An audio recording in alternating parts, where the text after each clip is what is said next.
en train de dire dans mon cœur, il y a quelques minutes, je me voyais comme les disciples en train de dire à Jésus, Seigneur, l'heure est avancée, il faudrait que tu renvoies la foule maintenant, pour qu'ils aillent s'acheter de quoi manger. Ils étaient 4000 ou 5000 personnes, sans les femmes et les enfants. Et Jésus dit, ils n'ont pas besoin de s'en aller. Alors le disciple dit, non, il n'a pas compris. Le Seigneur, on n'a que 5 pains et 2 poissons. Et Jésus dit, apportez-les-moi. Eh bien, je voudrais dire ce soir, je me mets dans les mains de Dieu pour essayer ce soir de te dire un mot de Dieu. Tous les pasteurs ici ne peuvent pas te sauver. Le langage humain ne peut pas sauver un homme. Même si on aurait un très très grand discours. Mais nous comptons ce soir sur l'action de l'Esprit. J'ai remarqué que les grandes conversions n'ont jamais été dans un local. Je me suis converti dans une maison, moi. J'ai dit, mais pourquoi, Seigneur? Souvent dans une église, c'est souvent pas dans une église que les gens se convertissent. C'est dans une voiture, dans une maison. Remarquez-le. Parce que Dieu ne veut pas donner sa gloire à un homme. Il sait qu'on est friand et qu'on est fragile sur ça. Et comme on n'est que des hommes très très fragiles, alors Dieu a peur parfois qu'on y prenne sa place. Alors je vous dis franchement, si je pourrais prêcher et me cacher, je le ferais. Pas pour essayer de faire le humble, mais pour essayer de me protéger aussi. Je voudrais que ce soir, vous puissiez regarder celui qui a la solution pour vous. Amen. Je voudrais que ce soir, que tu puisses te tourner vers celui qui peut t'aider. Il peut t'aider. Il peut venir à ton secours. Et pendant les cantiques, il me venait des vagues. Dans mon esprit, il y avait comme des carambolages de textes, de la parole. Et j'aime bien faire les réunions, moi, et me laisser conduire. Je ne suis pas quelqu'un, j'aime bien lire et préparer, mais je ne suis pas quelqu'un qui prêche des messages préparés, moi, je ne suis pas comme ça. Et puis il me venait cette expression de la Bible où je voudrais vous la lire. Je ressentais ça pendant les cantiques. Et j'ai mis ma feuille pour m'en rappeler. Je voudrais te lire ce petit texte pour toi, écoute bien. C'est un texte extraordinaire dans l'évangile de Luc. À un moment donné, il y a un ange. La Bible dit, évangile de Luc, chapitre 1, verset 26, au 6e mois, l'ange Gabriel fut envoyé par Dieu dans une ville de Galilée appelée Nazareth, auprès d'une jeune femme vierge, fiancée à un homme appelé Joseph. L'ange entra chez elle. J'aime ce mot. L'ange entra chez elle. Que ce soir, le Saint-Esprit puisse rentrer dans ton cœur. Et voilà le message. Je te salue. Normalement, Dieu ne peut pas nous saluer à nous. Parce que lui, il est trop saint ou trop impur. Normalement, Dieu n'a pas le droit de nous parler. Il ne peut pas nous parler, Dieu. Tout à l'heure, j'étais là, je priais, et j'ai posé ma main sur le rideau, j'ai touché le rideau. J'ai dit, là, c'est épais. Et j'ai pensé au rideau, à ce gros rideau, qui était dans le lieu saint et le lieu très saint. Je ne pouvais pas vous compliquer, n'ayez pas peur. Hein. Mais à l'époque, pour pouvoir rentrer dans la présence de Dieu, il fallait aller à Jérusalem. Il fallait aller dans le temple. Et en plus, il fallait être juif. Les païens ne pouvaient pas rentrer. Tous les Catalans, les Espagnols, tout. Il n'y avait pas un païen qui pouvait rentrer dans le temple. Il n'y avait que les Juifs. Il y avait un mur qu'on appelait le Sorek. C'était un mur qui empêchait les païens de rentrer. Et puis une fois par an, le grand pasteur, le grand souverain, rentrait dans le lieu très saint une fois par an. Il croyez-moi qu'il fallait qu'il en fasse. Hein. Il fallait qu'il se lave. Parce qu'il fallait se laver. Il fallait beaucoup se laver. Il fallait qu'il rentre avec le sang d'un petit animal. Il fallait, écoutez-moi, il fallait plein de conditions pour qu'il rentre une fois par an dans le lieu très saint, dans le saint des saints. Mais entre le lieu saint et le lieu très saint, il y avait un rideau très épais qui empêchait l'accès. C'est-à-dire interdit d'accès. Vous ne pouvez pas rentrer. Tu ne peux pas rentrer, je ne peux pas rentrer dans la présence de Dieu. Trop impur, pécheur. Mais je ne comprends pas. Je disais à Koukouti en venant, je ne comprends pas l'amour de Dieu. Et Paul l'exprime par un autre texte. L'amour de Christ est incompréhensible. Paul dit, l'amour de Dieu est incompréhensible. Je ne comprends pas. Ça fait 25 ans que je lis la Bible. Ça fait 22 ans que je prêche l'évangile. Je ne comprends pas l'amour de Dieu. Pourquoi Dieu m'aime à moi, il t'aime à toi? On est des embarras. Non mais franchement, comment Dieu fait pour nous aimer? J'ai aimé le péché plus que tout, moi. J'ai aimé le flamenco à mourir. Il y a des choses que je ne dis pas. J'ai aimé, mais alors. Mais à combien de degrés? 10%? Non. 100%. J'ai aimé le péché, vous ne pouvez pas me... J'étais un adorateur du péché, un amoureux du péché. Et alors, sans aucune timidité, hein. Il y en a qui sont timides, non, moi j'avais peur de rien. Ça me disait, il fallait aller en Espagne, je partais en Espagne. Une fois, je suis parti de fête, on était en tournée, et on avait fini la tournée. Et c'est à ça qu'il faut rentrer. Et puis ils étaient partis, nous on était restés quelques-uns. Il m'a dit, mais tu vas partir tout seul dans quelques jours. C'est pas grave, je partirai tout seul. J'ai pris l'avion tout seul de Rome à Montpellier. Je suis rentré chez moi. Un kamikaze, hein. Le péché. Je vais dans une réunion, il veut me sauver. À moi? Mais sérieux, tu peux pas me sauver, moi? Moi, j'aime le flamenco, j'aime la cocaïne, j'aime les bars, j'aime les boîtes de nuit. Tu peux pas me sauver à moi, Seigneur? Et en plus, je t'aime pas. Là, qui dit, oh, c'est il n'y a personne qui aime Dieu.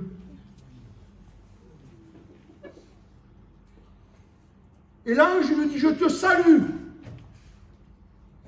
Et l'évangile ce soir vient vers toi pour te dire, écoute, je voudrais te saluer. L'amour de Dieu veut se révéler dans ta vie. Tu es malheureux et malheureuse parce que tu ne connais pas l'amour de Dieu. Et quand quelqu'un vit sans amour, c'est une personne malheureuse.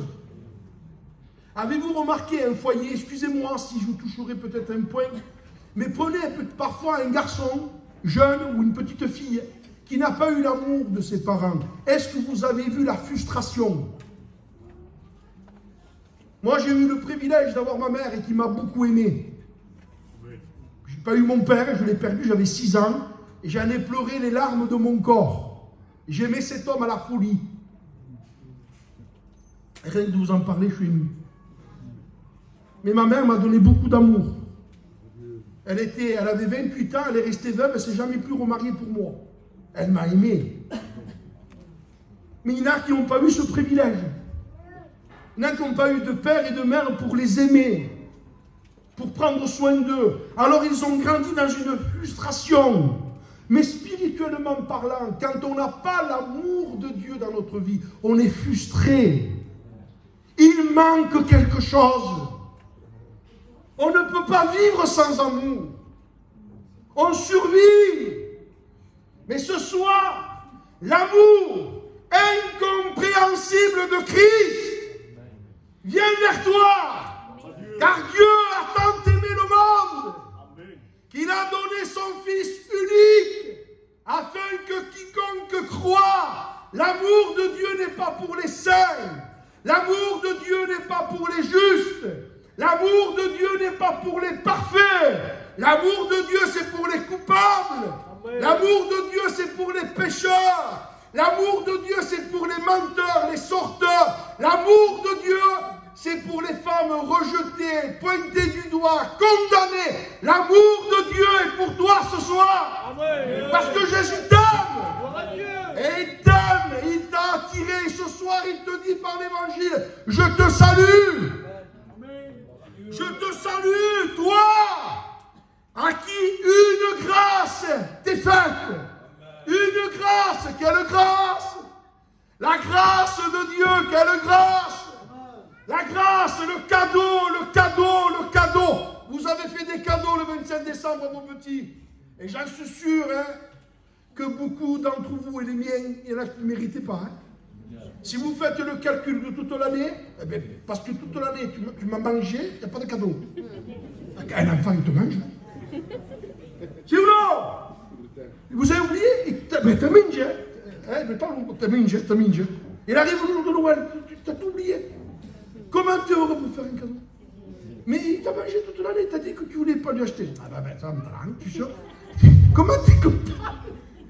Mais comment t'es content pour lui acheter ses cadeaux? Mais c'est inimaginable ce que l'amour peut faire. L'amour, elle va au-delà des fautes.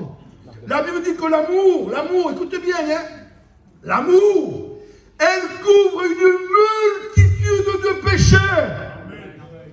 Tu as beaucoup péché, beaucoup. Et si quelqu'un dirait moi, pas beaucoup, non, c'est pas vrai. Tu as beaucoup péché en secret. C'est parce que personne t'a vu, mais tu as beaucoup péché.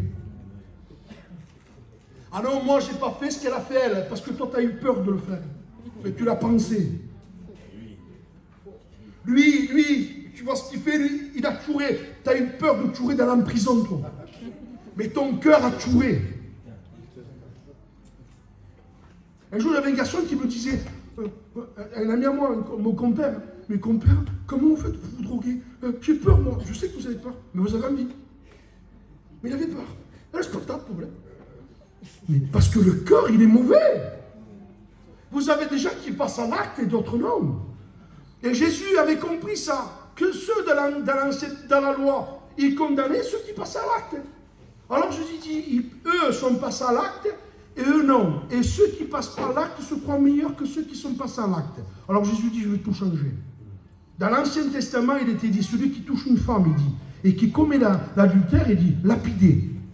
Et Jésus va changer. Dans le Nouveau Testament, il dit, moi je ne vous ai pas dit, celui qui touche, il dit, celui qui regarde une femme pour la convoiter, il a déjà commis l'adultère avec elle dans son cœur.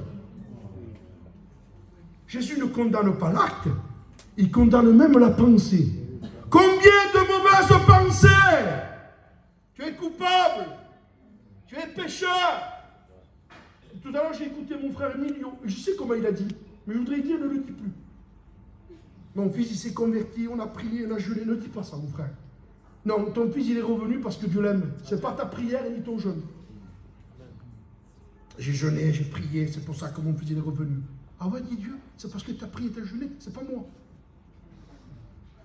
Vous savez qu'on ne se rend pas compte, on peut devenir fou. C'est pas parce que tu pries, tu jeûnes. C'est parce que Dieu nous aime. Amen. Oh, sinon, c'est les mérites. Oh, sinon, on ne se rend pas compte, on rentre dans un évangile de mérite. J'ai prié. On ne se rend pas compte. Alors, je ne sais pas, la réunion évangélisation, attention, je prêche avec le cœur. Évangile de Luc, chapitre 18. Rappelez-vous le pharisien. Je jeûne, je prie, je donne, et je dis, moi, il me fatigue, dit le Seigneur, pousse le bas. Et l'autre, il est devant l'autre, il se frappe la poitrine, l'autre. Il est en train de pleurer. Mais si vous saviez, il est devant l'arche. Et devant l'arche, vous savez, dans l'arche, c'est l'image de la présence de Dieu. Et dans l'arche, il y avait à l'intérieur un petit couvercle avec du sang. Et il y avait à l'intérieur les commandements de Dieu. Et il y avait deux anges qui se regardaient. Et ils regardaient, et à un moment donné, quand le publicain se frappait la poitrine en disant « Sois apaisé, ça dit « Seigneur, je sais que tu es en colère contre moi, parce que je suis un pécheur, mais regarde le sang. Et je sais que le sang du petit animal, le petit agneau, il va t'apaiser. Quand Christ est mort, il a apaisé la colère de Dieu. » Nous sommes tous candidats pour l'enfer. S'il n'y a pas le sang, aucune prière ne peut sauver un homme. Aucune consécration. Aucune lecture de la Bible. Même si tu partirais sur une montagne et que tu voudrais faire le saint, c'est ce qu'un jour Pierre a voulu faire. Et Jésus ne l'a même pas écouté. Il se retrouve sur la montagne. Il voulait faire un monastère, lui. Il se retrouve sur la montagne, il voit Élie, devant Moïse, Jésus, il est béni. Il m'a dit, Seigneur, si on resterait là sur la montagne toute notre vie, on serait béni. Je suis sûr, il n'y a même pas une réponse. Donc, il ne savait ce qu'il disait. Oui, parce qu'on voudrait vivre une vie chrétienne dans un monastère. On voudrait faire les scènes. Il dit, vous êtes pécheur, il dit. Jésus ne l'écoute même pas. Quand Jésus descend de la montagne, de suite qu'il descend, des foules arrivent à lui. Et tu crois, frère, si on irait sur une montagne, non, on serait entre nous, on se tuerait. On est des pécheurs. On est mauvais. On est orgueilleux. On est comme ça. Il y a une mauvaise nature en nous. Il y a un monstre qu'on appelle le péché. Et le seul qui n'a pas été contaminé, c'est le Fils de Dieu. L'agneau de Dieu. Et Pierre dit, vous savez que ce n'est pas par des choses périssables que vous avez été rachetés, mais c'est par un agneau sans tache, ni ri. Il n'a pas de tache, il n'a pas péché, il est parfait, il est plein d'amour, il t'aime, il est le trésor, il est le pain de vie, il est la lumière du monde, il est le chemin, il est la vérité, et il t'aime, il est fou de toi, il est fou de toi, il veut te sauver, même si tu as beaucoup péché, même si tu es recouvert de péché, ce soir il veut te sauver, il veut te pardonner, parce qu'il t'aime. Je te salue. Une grâce était faite. Elle est troublée par cette parole. Il y a de quoi te troubler. Hein?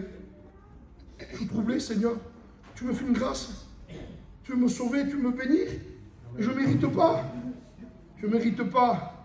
Et c'est quand on commence à comprendre qu'on ne mérite pas qu'on va commencer à être béni. C'est quand on comprend qu'on ne mérite pas qu'on va commencer à être béni.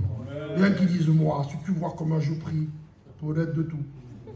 Moi, si tu vois comment j'aime Dieu. Non, la Bible dit qu'on n'aime pas Dieu. La Bible dit que c'est Dieu qui nous aime. Ah non, tu te trompes, tu vois comment je l'aime. Non, je te jure que tu ne l'aimes pas. Tu veux que je te le jure que tu ne l'aimes pas? Tu veux que je te le jure que moi aussi je ne l'aime pas?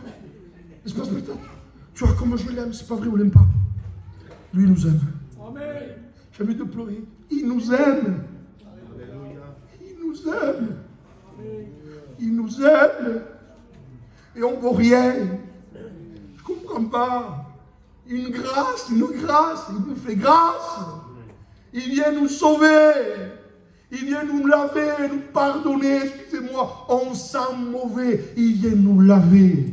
Et je disais un jour, il n'y a qu'un père qui ne sent pas l'odeur de son fils. Il n'y a qu'un père qui peut faire ça. Il n'y a qu'un père. Il n'y a qu'un père qui est capable de prendre son petit et de le laver. Il le lave. Pourquoi? Parce qu'il aime. Il nous aime. Il est fou de nous. Alors elle est troublée par cette parole. Elle est troublée. Alors l'ange lui dit, ne crains point. Marie, tu as trouvé grâce devant Dieu. Et je bénis Dieu que c'est devant Dieu qu'on a trouvé grâce. Parce que devant les hommes, on ne trouve pas grâce. C'est vrai. Rappelez-vous de la femme adultère. Elle n'avait pas trouvé grâce. Les hommes étaient prêts à lui jeter des pierres. Les hommes étaient prêts à la lapider. Un jour, j'étais pasteur de l'église. Il y a un chrétien me dit, tu vois, elle est là. Il ne faut pas qu'elle vienne ici. Parce qu'elle ne va pas se baigner. Écoute-moi, fous-moi le canton. Amen. Ah, moi, il ne faut pas s'amuser avec moi. Il faut être un homme, moi je te le dis. Non, il ne faudrait pas qu'elle vienne. Fous-moi le camp. Tout le monde peut me dire, fous-moi le camp. Ici, c'est un hôpital, ici. Amen. Et cet endroit, il est fait pour les gens pécheurs. Et alors, à la Péronie, vous pouvez y aller. Et vous pouvez... tous les malades de Montpellier peuvent aller à la Péronie. Parce que c'est un endroit exprès pour être soigné. Vous comprenez ça? Eh oui. Parce que Dieu nous aime. Alors, elle ne comprend pas, elle dit, ne crains pas, tu as trouvé grâce devant Dieu. Et je bénis Dieu qu'on trouve grâce devant lui. Et ce soir, tu as trouvé grâce. Je te bénis. Il est prêt, il est prêt, il est prêt à tourner la page. Il est prêt à laver. Il est prêt à oublier. Vous avez vu quelqu'un qui aime une personne. Il est fou de cette personne. Cette personne lui a fait beaucoup de mal. Et tout le monde le sait. Et lui, il aime vous. Mais comme ça. Et parce que l'amour va au-delà des fautes. Mais c'est botch ou quoi? Non, il n'est pas botch. Il aime. Et nous, on arrive. Mais comment tu fais? Ah, il te regarde, lui. Déjà, son regard, il te fait comprendre. Jamais plus je viens te voir. Le mec, tu le contraries. Parce qu'il aime son mari, il aime sa femme. Et toi, tu veux lui ouvrir les yeux. Mais il n'a pas besoin de toi, il a compris. Mais son amour va au-delà. L'amour. Vous savez ce que c'est l'amour? L'amour. L'amour ne périra jamais. L'amour de Dieu, l'amour de Dios. En espagnol, si je peux prêcher. L'amour de Dieu. Mais elle est inconditionnelle. L'amour de Dieu. L'amour de Dieu. L'amour de Dieu qui est manifesté pour les pécheurs que nous sommes. Car Dieu a tant aimé le monde. Cet amour, tu as trouvé grâce devant Dieu. Il veut te sauver. Il veut te donner un cœur nouveau. Et je comprends ce texte. Je comprends. Je voudrais vous lire encore. Je voudrais vous parler de l'amour encore. Le livre des Cantiques. Je vous parle du livre des Cantiques. Je voudrais vous parler d'un homme qui est amoureux de sa fiancée. C'est le berger. Il est amoureux. Et il est amoureux de la Sunamite. Et la Sunamite, c'est toi ce soir. Il est amoureux de toi. Il est amoureux de toi. Il est passionné pour toi. Amen. Il te cherche.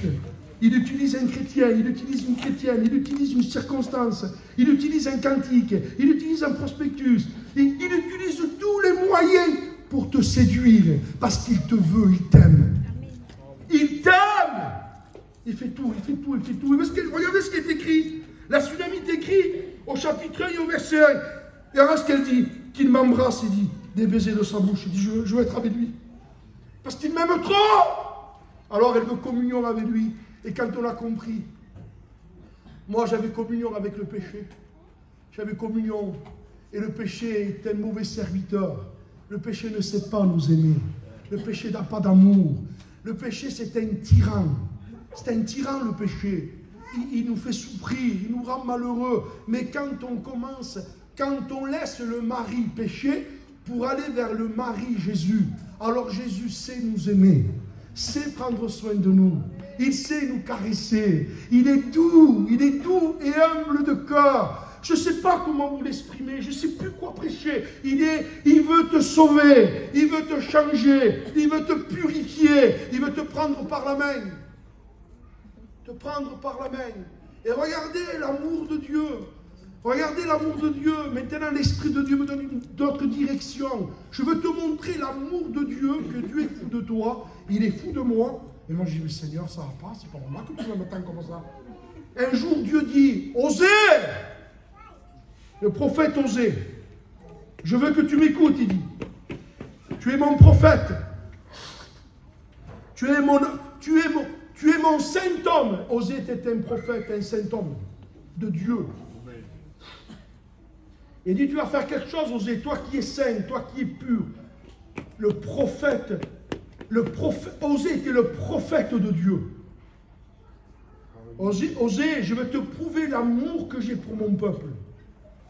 Tu iras, il dit, et tu te marieras, tu prendras pour femme une prostituée. Il dit, mais Seigneur, moi? Mais Seigneur, je suis un prophète, moi. Je suis un homme saint. Je suis un homme consacré. Je suis un homme qui prie et qui dit, ainsi parle l'Éternel. Tu me demandes de me marier avec une prostituée. Je vous demande pardon, les hommes anciens. Mais lisez le prophète Osée. Il dit, mais Seigneur, mais c'est impensable. C'est impensable. Quand vous savez, quand on a un enfant de 18 ans et que c'est un bon garçon, on ne peut pas le marier avec n'importe qui, hein. On le dit ça chez nous, hein, je vous demande pardon. Regarde, il se passe la question de la fête de tout. Hein. Si ou non? On ne le veut pas pour nous. On ne le veut pas pour nous. Et Dieu dit, Osée, je veux que tu prennes une femme. Je veux que tu la prennes pour épouse, que tu l'aimes, que tu aies des enfants avec elle. Mais Seigneur, c'est une femme de mauvaise vie. Et dit, mais comme ça, il dit, le peuple comprendra combien je l'aime. Ils me sont infidèles. Ils pêchent contre moi. Tu as vu que toi, Osée, tu ne le supportes pas. Ça te brise. Je suis brisé parce que j'aime un peuple qui m'est infidèle. Et je voudrais vous poser une question. Quand Osée a pris cette femme, imaginez que cette femme fasse la difficile. Ah, moi j'y vais, elle ne peut pas t'arrêter, Moulaye. Ah, tout le temps, Moulaye. Mais t'as vu qui t'a pris, ma petite? T'as pris un prophète, un homme de Dieu, un homme saint, un homme pur. Et il t'a pris pour épouse. Et en plus, il a eu des enfants avec toi. Quand les gens le regardent, il est obligé de fuir de la honte qu'il a. Mais il était obligé d'écouter Dieu. Il était obligé d'obéir à Dieu. Obligé. Obligation de m'obéir. Et comme Osée aimait Dieu, alors il a obéi. Et il a pris une femme de mauvaise vie. Et il avait des enfants avec elle. Et si vous imaginez que vous appreniez, vous, qu'elle le fait mourir, qu'elle le fait souffrir, qu'elle ne l'écoute pas, qu'elle le méprise, qu'elle ne le respecte pas, elle me dirait encore, qui ne peut que l'acheter. C'est ou non? A te qui ne peut que l'acheter, qu'est-ce qu'on a dit? Ça ne nous irait pas. Oui ou non? Je voudrais vous dire que c'est ce que Jésus a fait. Il a pris une païenne. Il a pris nous. Et nous étions infidèles. Nous étions impurs. Et Dieu dit, mon fils, toi qui es beau, quand vous lisez le livre des Cantiques, c'est une star de cinéma, Jésus. À un moment donné, les jeunes filles d'Israël disaient à la Sunamite, qu'est-ce qu'il a de plus qu'un autre, ton bien-aimé? Qu'est-ce qu'il a? Mais qu'est-ce qu'il a? Toutes les jeunes filles le voulaient. Vous savez, j'ai eu le privilège de me marier avec mon épouse. Et quand je me suis marié, j'avais 18 ans. Puis, voilà, bon, bref, quoi. Les gens que j'étais un peu laid, mais voilà, soi-disant. Et puis, je me souviens qu'il y avait toutes les petites filles d'honneur. Alors moi, je me suis marié à 18 ans et les petites, elles avaient 10 ans. Aujourd'hui, elles ont 37, 38 ans. Et c'était toutes les cousines de moi et de ma femme. Alors elles avaient 8 ans, elles avaient 10 ans. Elles avaient toutes les petites robes de mariée, avec le petit bouquet de fleurs. Et j'étais avec ma femme, dont on sortait le mariage. Et à un moment donné, la petite, une des petites, elle se met à pleurer. Elle pleurait. J'ai dit, qu'est-ce qu'il y a, ma fille? Elle m'a dit, je voulais me marier avec toi, moi. La petite en arrière. Pourquoi, ma fille? Parce que t'es trop beau. Imaginez Jésus. C'est trop beau. Parce que Jésus ne vieillit pas. Hein. Il ne vieillit pas, lui. Hein. Nous, on peut être un peu, mais après, voilà quoi. Mais lui, non, lui. Des yeux extraordinaires. Les cheveux noirs. Il n'y a aucun signe de vieillesse. Pas un cheveu blanc. Toujours beau. Quand tu le vois, tu tombes après lui. Il a une beauté. Il a un charme. Je vous le dis. Regardez si c'est beau. Il dit, je veux être avec toi. Il dit, je veux communion avec toi. Car ton amour vaut mieux que le vin. Ton amour vaut mieux que toutes les joies du monde. Ton amour, l'amour de Dieu, l'amour de Dieu, l'amour de Dieu, l'amour de Dieu. Quand j'ai rencontré l'amour de Dieu, c'était plus que le vin, plus que les soirées, plus que les boîtes de nuit. Je pensais que le vin allait me rendre heureux, mais quand j'ai rencontré l'amour de Christ, ton amour vaut mieux que le vin. L'amour de Dieu vaut mieux que tous les plaisirs de la terre. L'amour de Dieu vaut mieux que toutes les petites fêtes passagères. Il n'y a pas plus grand que l'amour de Dieu. L'amour de Dieu, c'est plus qu'un joint. L'amour de Dieu, c'est plus qu'un rail de cocaïne. L'amour de Dieu, c'est plus qu'un mariage. Tu vas dire, Ripalita, tu vas dire, ne peut plus. L'amour de Dieu, mieux que le vin, car ton amour vaut mieux que le vin. Tes parfums ont une odeur délicieuse, sent bon. Le parfum de Jésus, le parfum de Jésus, ce parfum, une odeur extraordinaire. Jésus a une odeur. Par contre, le péché, ça sent mauvais. Ça a une odeur de ténèbres. Ça a une odeur terrible, le péché. La chose que je ne supportais pas quand je sortais, c'était le lendemain. Le lendemain matin. Les habits. Une espèce de poudre. J'étais où? Mais on ne se rendait pas compte. Vous comprenez? Le péché, l'odeur du péché, c'est sale. C'est sale. Et le diable, il n'a que de la saleté à nous donner. Parce qu'il est sale lui-même. Et un jour, un homme de Dieu disait ça. Quand quelqu'un vous jette de la boue dessus, c'est parce que lui-même, il a les deux pieds dedans. Alors comme lui, il est dans la fange, le diable. Il est dans le péché, dans le bourbier. Le diable, je vous me régalez de le dire. Le diable, je m'adresse à toi. Toi, bientôt, tu vas en enfer. Pour toute l'éternité. Tu n'auras même plus l'occasion de pécher. Tu es un fou du péché. Tu l'adores. Tu es l'inventeur du péché. Bientôt, tu iras en enfer, tu ne pourras plus pécher. Bien fait pour toi. Tu ne pourras plus pécher. Tu ne pourras plus séduire. Il est vaincu. Christ va bientôt apparaître. Il va enlever l'église. Mais attends, c'est pas fini. Il a quelque chose passé. Il enlève l'église et 7 ans après, il revient. Mais qu'est-ce qu'il va faire? Il va instaurer le millénium sur la terre. Il va mettre la paix pendant 1000 ans. 1000 ans de paix. Et Jésus vivra à Jérusalem sur une montagne qui fera plus d'1 kilomètre. Il sera le grand souverain sacré qui gouvernera le monde avec Israël. Et nous, on sera là. Jésus, le Fils de Dieu, est apparu pour détruire les œuvres du diable. Jésus est vainqueur. Il est mort sur une croix. Il a été crucifié. Il a écrasé la tête de Satan. Il est le triomphant. Il est le vainqueur. Il est le héros. Il est le sauveur de tous les hommes. Et ce soir, il veut planter la croix dans ton esprit. Il veut planter la croix dans ton cœur. Il veut te libérer. Te libérer, te libérer, te libérer des pensées, des liens. Il veut t'affranchir. Il veut te donner un vêtement de laine. Il veut te donner un vêtement blanc. Il veut te donner un esprit pur.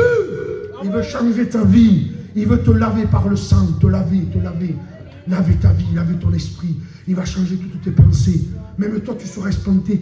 Quand je me suis converti, moi, j'étais espanté. Je suis là, qu'est-ce qui se passe? J'avais envie de lire. Mais je n'ai jamais lu la Bible de ma vie, moi. Mais Seigneur, qu'est-ce qui se passe? Mais ça, c'est moi, mon fils. Change ton esprit. Tu vas aimer la Bible. Tu vas aimer la prière.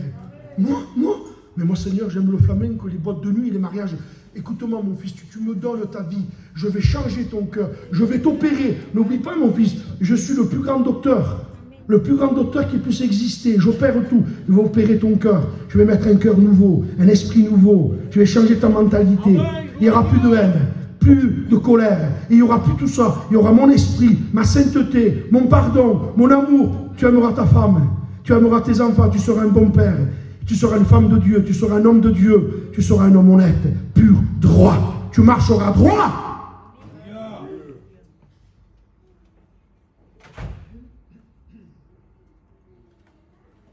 Ton amour vaut mieux que le vin. Tes parfums ont une odeur agréable. Quelle odeur? L'odeur de Jésus. Ton nom est un parfum qui se répand. Quand vous mettez un bon parfum, les gens, oh, que c'est beau. Qui est-ce? Isaïe. Voilà, on une bouche. L'odeur se dégage partout. Quand Jésus rentre dans un endroit, le parfum se dégage.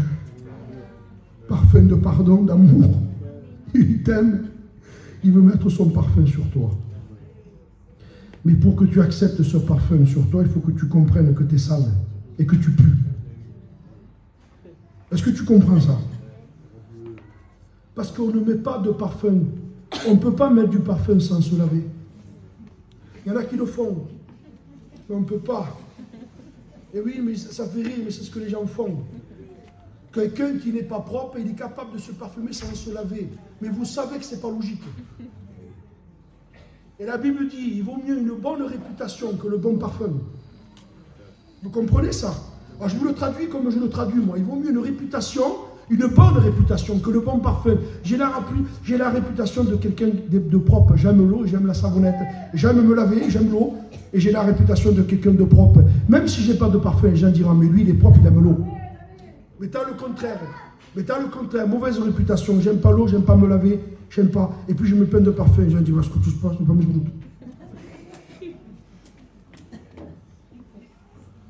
pas pour te vexer que je te dis ça, c'est pour que tu prennes conscience et que tu sens. Tu sens le péché. Et je dis, écoute, je te lave. Et tu sais ce que je fais après? Oui. Un parfum spécial pour toi. Je te parfume. Et Paul dira, nous sommes le parfum de Christ. Nous sommes le parfum de Christ. Il sort une odeur pure, il sort une odeur d'amour. Et tu n'es plus quelqu'un qui prend à te disputer, à créer des guerres dans ta maison. Non, d'un coup sort le parfum de la douceur. D'un coup sort le parfum de l'amour. Même toi, tu as dit oui, mais avant, moi, je le sais, je me connais, moi. J'aurais dit ça avant. Qu'est-ce qui se passe? Parce que l'Esprit est sur toi. Alors, au lieu de créer des guerres avec ta langue, David dit, pourquoi on ne dit pas ça? Au lieu de créer des guerres avec ta langue, moi je le dis, tu potais, ne parle plus. Tu veux te parler. Oui, la langue, elle cause des ruines. Elle apporte des guerres. Elle casse des foyers, des familles. Parce que les hommes parlent trop, les femmes parlent trop. Ma femme, elle me connaît, vous savez, je suis un homme de Dieu, j'aime ma femme. Hein. Mais quand je la regarde, elle sait qu'on dit. Au regard, bien puni. Interdiction, tu parles pas. Une femme, il ne faut pas qu'elle parle. Je ne sais pas pourquoi je dis ça. Vous savez ce que dit la Bible? Il est malséant à une femme de parler dans l'église. C'est malséant à une femme de parler dans l'église. Paul, il le dit avec classe. Mais ce qu'on me dirait, je ne veux pas qu'une femme parle, tais-toi. Il veut changer notre langue. Il veut mettre son esprit. Et regardez si c'est beau. Ton parfum est un parfum qui se répand. C'est pourquoi les jeunes filles t'aiment, car tout le monde peut se marier avec lui. Oui. Je disais un jour, quand on est beau, qu'on a 18 ans, on a le choix du roi. Tu peux faire, pas celle-là, pas celle-là, pas celle-là, pas celle-là, celle-là. Mais Jésus, c'est pareil. Jésus disait, regardez Jésus, pas celle-là, pas celle-là, pas celle-là, laquelle? Toi! Il nous a choisis à nous. Il a poussé couler en arrière. Nous, Seigneur. Mais on est déjà infidèles, nous. On est impurs. Oui, je te choisis à toi, il dit. Je mets mon sang sur toi. Je veux faire de toi mon église, mon épouse. Tu vas devenir ma fiancée. Je veux me marier avec toi, dit Jésus. Et je veux te donner tout ton honneur. Il y a des gens qui ont perdu peut-être de l'honneur ici, à cause du péché. Le diable t'a tout pris. Il est en train de te détruire. Il détruit ta vie, ton foyer, même tes enfants. Tout est détruit.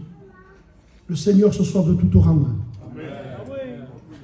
Je sens une parole de Dieu maintenant. Je te le promets. Parole de l'Éternel. Si tu te convertis, que tu es vrai. Attention, vrai. Pas false.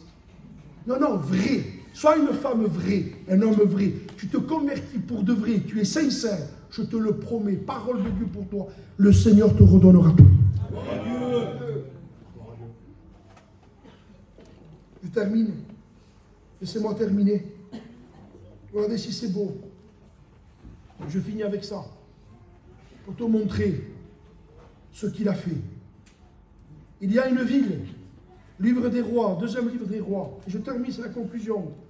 C'est une ville qui s'appelle Jéricho. Et maintenant, c'est le sujet de la conclusion.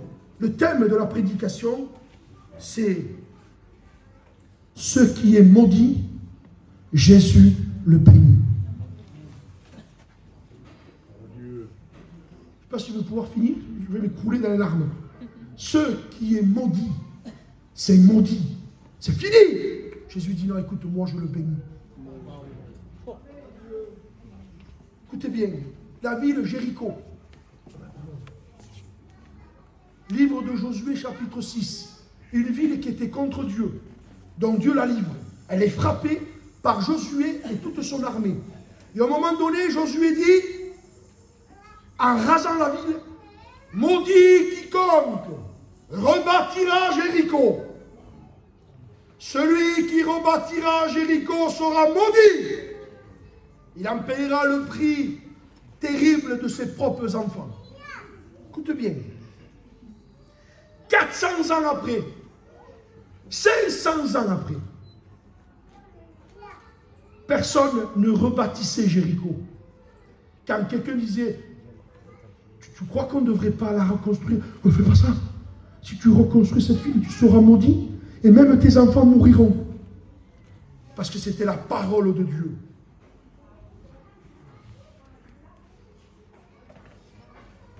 Mais ça veut dire quoi ça avec nous?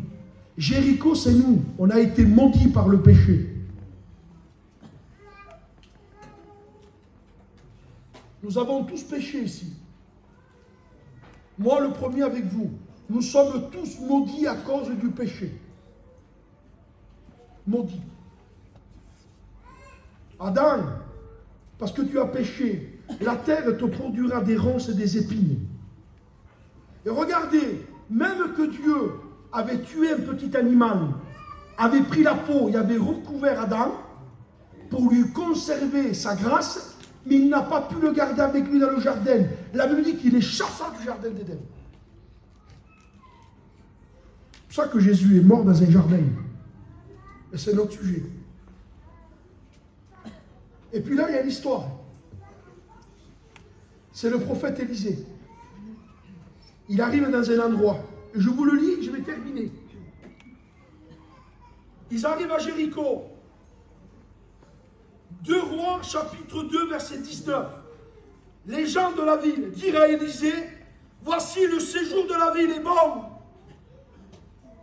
Comme le voit mon Seigneur. Seigneur, le séjour de la ville, il est bon. Et ça m'a fait penser à ça. Quand Dieu a créé l'homme, il dit, cela fut très bon. Seigneur, l'homme, il est bon. Parce que c'est Dieu qui l'a créé.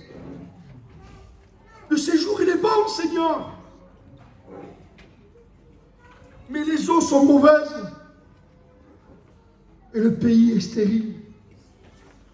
Les eaux sont mauvaises. Le pays, il est bon. Mais les eaux qui sortent de cet endroit est mauvais. Et ça, c'est le cœur de l'homme. C'est du cœur que sort, dit Jésus, la méchanceté, le vol, la calomnie, l'adultère, l'orgueil, la folie. C'est du cœur. L'homme, Dieu l'a créé bon. Mais les eaux qui sortent de son cœur sont mauvaises. Et le pays est stérile. Ça veut dire, il ne peut pas fructifier. Excusez-moi, je vous demande pardon. D'ailleurs, je prierai après s'il y a un cas que je vais dire maintenant. Vous avez vu, quand une femme ne peut pas avoir d'enfant, et si quelqu'un ne peut pas avoir d'enfant, nous prierons après pour les malades. Vous allez être, on va prier pour vous, vous serez guéris. Amen. À mon nom, dit Jésus, vous prierez pour les, vous imposerez les mains aux malades. Et puis, le pays stérile, il n'y a pas de vie. Ce qui sort, c'est mauvais. On a appris d'après les scientifiques qu'à l'intérieur de la source, à l'intérieur au fond des eaux, il s'était formé comme des bêtes. Et il y avait à l'intérieur des millions d'escargots qui contaminaient la source. Et quand j'ai lu ça, j'ai dit, c'est l'image des démons, ça. L'homme avait été créé bon, pur, mais le diable l'a séduit. Les démons l'ont détourné, l'ont séduit. Et regardez le miracle de l'évangile. Alors, Élisée dit, apportez-moi un plat neuf. Ça veut dire un plat qui n'est pas contaminé, un plat qui n'est pas souillé. Portez-moi un plat neuf. Je voudrais vous dire que ce plat neuf, c'est le Christ. C'est le plat neuf, c'est l'assiette propre, c'est celui qui n'est pas contaminé, c'est celui qui est pur. Et écoutez le texte, vous m'apporterez un plat neuf et vous y jetterez du sel. Le sel, symbole de protection, symbole de pureté. Le sel, c'est un conservateur. Et Jésus est venu sur la terre comme le sel de Dieu pour pouvoir amener la pureté, la sainteté. Et Élisée dit quelque chose. Je ferme ma Bible. Élisée dit, en prenant le plat et en prenant le sel, il jeta le sel, il dit, j'assainis ses eaux. Je voudrais te dire ce soir, il veut purifier le cœur. C'est maudit, mais Dieu veut le bénir. Et c'est le dernier texte maintenant. Galates. Christ nous a rachetés de la malédiction, étant devenu malédiction pour nous. Christ nous a rachetés de la malédiction, étant devenu malédiction pour nous, car il est écrit, maudit quiconque est crucifié au bois. Et voilà la conclusion maintenant. Nous allons faire l'appel dans 2 minutes. Il est sur la croix. Pour prendre ta malédiction, pour prendre la mienne. Il prend ta malédiction, ton péché, ma malédiction, mon péché. Et en prenant notre malédiction, il meurt pour nous donner sa bénédiction. Si ce soir, tu le reçois, tout change. Amen. Je voudrais qu'on prie maintenant.